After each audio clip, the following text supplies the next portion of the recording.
Hello students, आज हम class 8 का chapter 4 Bipin Babu lapse of memory का लास्ट पार्ट पढ़ेंगे।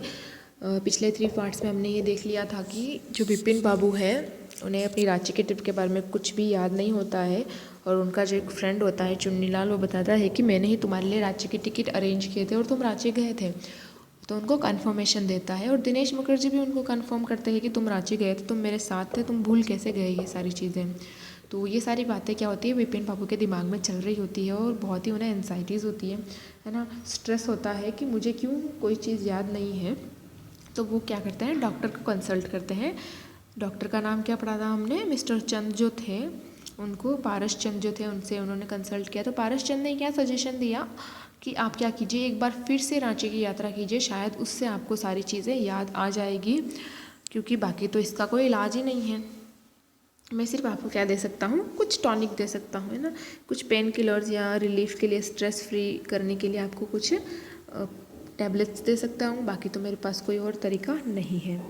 तो ये हमने पढ़ लिया था। नेक्स्ट हम देखेंगे, getting off the train at Ranchi next morning he realized at once that he had never been there before. जैसे ही वो ट्रेन से उतरे, उन्होंने लास्ट टाइम हमने पढ़ा था कि उन्होंने क्या ले लिए थे, टिकट बुक करवा लिए थे अपने। तो जैसे वो ट्रेन से उतरे उनको पता चला कि नहीं, मैं यहाँ पर तो पहले कभी नहीं आया हूँ, ऐसा रियलाइज़ किया उन्होंने जैसे उन्होंने स्टेशन को देखा होगा। He came out of the station, took a taxi and drove around the town for a while. फिर उन्होंने क्या की, वहाँ पे स्टेशन से बाहर निकले, उन्होंने एक टैक्सी ली और सिटी की तरफ बढ़ गए, है ना, टाउन की तरफ निकल गए। He realised the streets, the buildings, the hotels, the bazaars, the Morabadi hills, with none of this had he the sight acquaintance. Acquaintance यानी होता है कि फैमिलियर, है ना, यानी जी मतलब वो सारी चीज़ें उसके लिए फैमिलियर नहीं थी, अनफैमिलियर फील हो रही थी उसको। Would a trip to the Hudru falls help? He didn't believe so, but at the same time he didn't wish to live with the feeling of that he hadn't tried enough. So he arranged for a car and left for Hudro in the afternoon. फिर क्या होता है, जैसे वो station से निकले, उन्होंने क्या ली, टैक्सी ली और वो ड्राइव करने लगे किसकी तरफ, टाउन की तरफ। तो उन्होंने जो स्ट्रीट्स देखी, जो बिल्डिंग्स देखी, जो होटल्स देखी, तो बाज़ार देखा और मोरूबड़ी हिल्स जो देखी, उनको देख कर भी उन्हें कोई भी चीज़ जो है, सारी साइड जो है उसे उन्हें अनफेमिलियर लग रही थी, कुछ भी फैमिलियर नहीं लगा। तो उन्होंने सोचा क्यों ना मैं एक काम करूँ, हुड्रो फॉल्स की ट्रिप कर लो ना, हुड्रो फॉल्स चला जाऊँ, क्योंकि वहाँ जब लास्ट इंसिडेंट में हमने पढ़ा था तो देखा था कि वहाँ क्या हुआ था, बिपिन जो है वो नीचे गिर गए थे, उनको नी पर चोट भी लगी थी। तो शायद वहाँ जाने के बाद उन्हें कुछ याद आ जाए। उनको ऐसा विश्वास तो नहीं था, ही डिडंट बिलीव, बट लेकिन सेम टाइम वो क्या चाहते थे कि मन में कोई बात नहीं रखना चाहते थे। वो चाहते थे कि बाद में मुझे ऐसा बुरा फील ना हो कि मैं वहाँ क्यों नहीं गया, है ना। तो वो उसकी हार्ड ट्राई यानी कि बेस्ट ट्राई करना चाहते थे पूरा। सो ही अरेंज फॉर ए कार, उन्होंने एक कार अरेंज की और वो कहाँ निकल गए, हुड्रो के लिए निकल गए आफ्टरनून में। At 5 o'clock the same afternoon in Hudru, two Gujarati gentlemen from the group of picnickers discovered Bipin Babu lying unconscious. Boulder, when he came round, the first thing Bipin Babu said was, I am finished, there is no hope left. है ना। फिर क्या होता है कि जब वैसे वो हुड्रो फॉल के लिए निकल जाते हैं एट 5 o'clock, है ना, सेम जो आफ्टरनून होता है, 5 बज जाती है हुड्रो में। और वहाँ क्या होता है कि 2 जेंटलमैन जो होते हैं गुजरात से, जो पिकनिक के लिए वहाँ आए थे, पिकनिकर्स वो होते हैं जो पिकनिक के लिए आए हुए थे, वो क्या देखते हैं, डिस्कवर्ड यानी उन्होंने क्या देखा कि बिपिन बाबू लाइंग अनकॉन्शियस, अनकॉन्शियस होता है बेहोश। बिपिन बाबू एक बड़े से पत्थर के पास, है ना, बाउल्डर से नहीं होता है कि बड़ा सा स्टोन था उसके पास में, बेहोश पड़े हुए हैं, अनकॉन्शियस पड़े हुए हैं बिपिन बाबू। वेन ही केम राउंड यानी कि फिर वो क्या हुए, रिगेंड कॉन्शियसनेस, जब वो वापस जाके बेहोशी से, तो उन्होंने पहला ही शब्द क्या बोला, आई एम फिनिश्ड, मैं ख़त्म हो चुका हूँ, अब कोई भी होप नहीं बची है मेरे सही होने की, है ना। नेक्स्ट मॉर्निंग में क्या होता है, Bipin Babu was back in Kolkata, वापस वो कोलकाता आ गए रांची जा करके। He realised that there was truly no hope for him, soon he would lose everything, his will of work, his confidence, his ability, his balance of mind. Was he going to end up in the asylum at? asylum यानी होता है mental hospital, यानी कि वो क्या सोच रहा है, नेक्स्ट मॉर्निंग जब वो कोलकाता आ गया तो वो सोच रहा है, उसने रियलाइज़ किया कि अब कुछ भी होप नहीं बची है सही होने की, अब धीरे धीरे क्या हो जाएगा, मैं सब कुछ लूज़ कर लूँगा, यानी कि मेरे पास से सब कुछ चला जाएगा। मेरे जो काम करने की इच्छा जो है, मेरा जो कॉन्फिडेंस है, मेरी जो एबिलिटी है और मेरा बैलेंस ऑफ माइंड, यानी जो मेरा दिमाग है, जो मेरी मेमोरी इतनी अच्छी है, वो सब मैं खो दूंगा। और एंड में मुझे क्या करना पड़ेगा, हॉस्पिटल, पागल हॉस्पिटल में जाना पड़ेगा। बिपिन बाबू कुडंट थिंक एनी मोर, और वो और कुछ नहीं सोच पा रहे थे, सिर्फ वो अपनी बीमारी को लेकर ही बार बार सोच रहे थे। Back home he rang up mister Chand and asked him to come over. फिर घर पे गए और उन्होंने मिस्टर चंद को क्या किया, कॉल किया और उनसे पूछा कि तुम घर आ जाओ मेरे, है ना। देन आफ्टर अ शावर, उन्होंने एक शावर लिया, नहाए वो। He got into bed with an ice bag clamped on his head, है ना। वो सो गए बेड पर और उनके जो सिर पे उन्होंने क्या रखा है, आइस का बैग रखा, आइस शेक करने के लिए, क्योंकि उनको जो है बहुत ही पेन था हेड में। वो इतना सोच रहे थे तो उन्हें बहुत ही दर्द होने लग गया, सोच कर ही इतने परेशान हो गए वो। Just then the servant bought him a letter which someone had left in the letter box, a greenish envelope with his name in red ink on it. फिर तभी उनका सर्वेंट क्या लेके आता है, उनके लिए एक लेटर बॉक्स में कोई लेटर छोड़ के जाता है, तो वो लेटर लेके आता है जो क्या होता है, ग्रीनिश एनवलप होता है, लिफाफा, ग्रीनिश लिफाफे में, और उस पर रेड इंक से नाम लिखा हुआ है। तो क्या देखिए आप, ये दिख रहा है इस पिक्चर में, बिपिन बाबू है और इनका सर्वेंट है। About the name it said, नाम के ऊपर क्या लिखा हुआ था, अर्जेंट एंड कॉन्फिडेंशियल। अर्जेंट है ये लेटर और कॉन्फिडेंशियल, यानी कोई और ना खोले, जिसके लिए भेजा गया है वही खोले, है ना। In spite of his condition, Bipin Babu की कंडीशन खराब थी, फिर भी बिपिन बाबू ने क्या किया, उस एनवलप को खोला। Bipin Babu had a feeling that he ought to go through the letter. Bipin Babu को ये फील हुआ कि नहीं, मुझे इस लेटर को पढ़ना चाहिए ना, गो थ्रू यानी कि उसको पढ़ना चाहिए। ही tore open the envelope and took out the letter. This is what he read. टोर यानी कि टेर की ये फॉर्म है, पास्ट फॉर्म है। उसने टोर यानी फाड़ दिया लेटर को, और उसमें से एनवलप में से लेटर निकाला और उसने पढ़ा। क्या पढ़ा, जो भी यहाँ मेंशन कर रखा है उन्होंने, लेटर में क्या लिखा हुआ था वो चीज़ें भी यहाँ पर उन्होंने मेंशन की है। Dear Bipin, I had no idea that affluence would bring about a kind of change in you that it was done. Was it so difficult for you to help out an old friend down on his luck? I have no money, so my resources are limited. What I had is imagination, a part of which I used to retribute of your unfeeling behavior. Well, you will be all right again now. A novel I have written is being considered by a publisher. If he likes it enough, it will see me through the next few months. Yours, Chunnilal.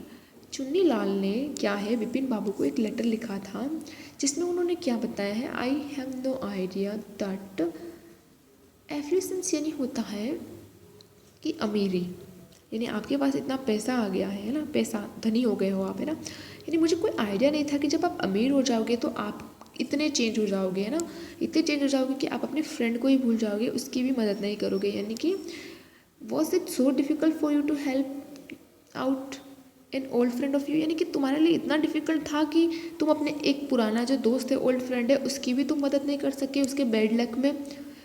यानी मेरे पास money नहीं थी, आई have no money, कोई resources नहीं थे मेरे पास, बहुत limited resources थे, पर मेरे पास क्या थी, what I have is imagination, लेकिन मेरे पास इमेजिनेशन थी, सोचने की क्षमता थी, यानी मैं इमेजिन कर सकता था, कल्पनाएँ थी।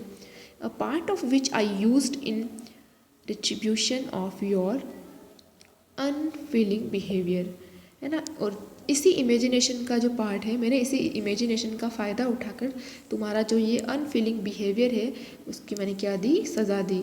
यानी उसी ने ये सारा चीज़ किया है, ये जो सब हुआ है, रांची का ट्रिप का जो इंसिडेंट हुआ है वो अभी हम नेक्स्ट देखेंगे क्या हुआ है। तो मैंने तुम्हें क्या दी, ये सज़ा दी है। Well you will be all right once again, है ना, यानी कि तुम वापस ठीक हो जाओगे अगेन नाउ, तुम चिंता मत करो। और मेरी क्या है, मेरी नोवेल जो है उसको भी पब्लिशर ने कंसीडर कर दिया है और हो सकता है जल्दी वो पब्लिश हो जाए और मैं भी थोड़ा बहुत पैसे वाला हो जाऊँगा, या मेरे पास भी पैसे हो जाएंगे। और लिखा है योर चुन्नीलाल। तो ये लेटर जो है चुन्नीलाल ने बिपिन बाबू को लिखा है, और इसमें पूरा उसने इंडिकेट किया है कि ये जो सारी घटना हुई है, ये जो तुम्हारे साथ इंसिडेंट हुआ है वो मैंने करवाया है, जो मेरी वजह से हुआ है। व्हेन डॉक्टर चंद केम, क्योंकि बिपिन बाबू ने डॉक्टर चंद को बुलाया था, तो डॉक्टर चंद आया, Bipin Babu said I am fine it all came back as soon as I got off the train at Ranchi.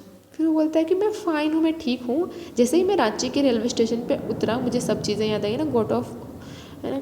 जैसे ही मैं वहाँ रांची के रेलवे स्टेशन पे उतरा, है ना, तो मुझे सब चीज़ें याद आ गई। A unique case said doctor Chand, I shall certainly write about it in a medical journal. यानी कि वो बोलता है बहुत ही यूनिक केस है ये, तो मैं अब इसको है ना किसमें शॉर्टनली यानी श्योरली मैं इसको अपने जो मेडिकल के जर्नल्स आते हैं उसके अंदर लिखूँगा, ये स्टोरी लिखूँगा कि किस तरीके से आप अपनी मेमोरी भूल गए थे और फिर वहाँ जाने के बाद आपको याद आ गया था। लेकिन ऐसा कुछ हुआ नहीं है, याद कुछ नहीं आया है, याद उनको कुछ नहीं आया है। हुआ ये है कि वो रांची कभी गए ही नहीं थे।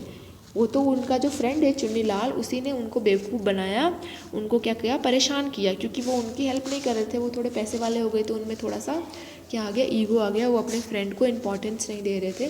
तो चुन्नीलाल ने एक प्लान बनाया और अपने इमेजिनेशन का यूज़ करके उन्होंने क्या किया, विपिन बाबू को इस तरीके से परेशान किया। तो उन जो मुखर्जी थे, जो चुन्नीलाल थे, वो सब मिले हुए थे और उन्होंने ये स्टोरी डेवलप की और विपिन बाबू को क्या किया, बहुत ही परेशानी में डाला।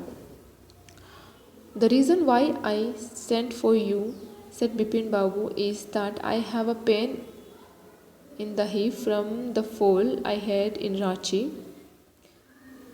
If you could prescribe a pain killer. फिर विपिन बाबू ने क्या कहा कि मैंने जो कारण क्या है, मैंने आपको यहाँ क्यों बुलाया है, क्योंकि जब मैं इस ट्रिप पे गया था, I have a pain in a hip from the fall I had in Ranchi, यानी जब मैं अभी इस ट्रिप पे गया था तो वो अनकॉन्शियस होके गिर गए थे और उनके हिप पे क्या लग गई थी, चोट लग गई थी, इसलिए मुझे पेन है, तो आप मुझे क्या दे दें, एक पेन किलर प्रिस्क्राइब कर दें, इसीलिए मैंने आपको यहाँ पर बुलाया है। और ये स्टोरी लिखी है सत्यजीत रे ने। तो क्या होता है, हमें एंड में क्या पता चलता है कि विपिन बाबू कभी रांची गए नहीं, लेकिन देखिए एंड में वो वापस मेमोरी याद करने के लिए तो चले ही गए, है ना। अभी देखिए यहाँ कॉम्प्रहेंशन चेक दे रखा है। Had Vipin Babu really lost his memory and forgotten all about a trip to Ranchi. क्या विपिन बाबू सच में अपनी मेमोरी खो चुके थे और वो सब चीज़ें भूल चुके थे? नहीं, ऐसा कुछ नहीं हुआ था। विपिन बाबू कभी भी रांची ट्रिप पे गए ही नहीं थे, उनकी मेमोरी लॉस्ट नहीं हुई थी। वो तो कौन था, चुन्नीलाल ने पूरा स्टोरी बनाई और विपिन बाबू को बेवकूफ़ बनाया।